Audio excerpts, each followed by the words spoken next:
Magandang gabi, Jenica. Tukoy na ba ng mga otoridad ang sanhi ng pagkakasawi ng 6 na individual?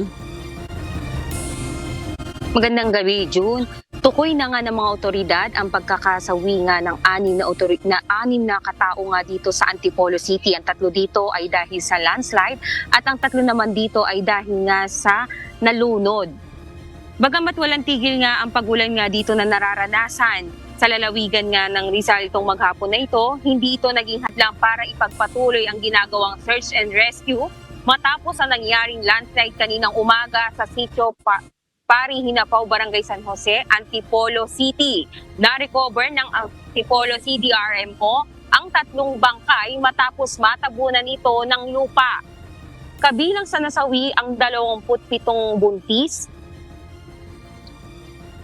isang 15 anyos at 12 anyos na lalaki. 3 naman ang nasawi mula sa Barangay San Isidro at Barangay San Jose. Inaalam pa nga ng mga otoridad ang pagkakakilanlan ng mga biktima.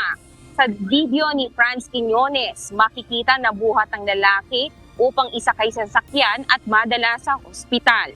Ayon pa sa CDRMO, patuloy pa din ang kanilang ginagawang rescue operation dahil may naiulat ding nawawala at inanod ng tubig baha. Samantala sa video ni Kapitan Judith Cruz, makikita naman ang pagguho ng lupa na may mga bato.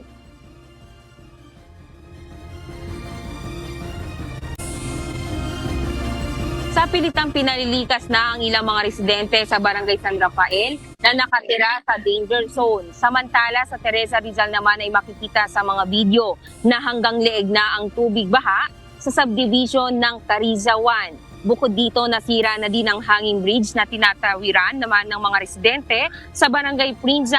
Ayon sa MDRMO, patuloy ang kanilang pagbabantay sa mga danger zone. At yan muna ang update mula dito sa lalawigan ng Rizal, June. Oo, kung nabanggit mo nga, Jenica, yung Teresa, binaha, yung Morong, yung Baras na naapektuhan din ba, Jenica?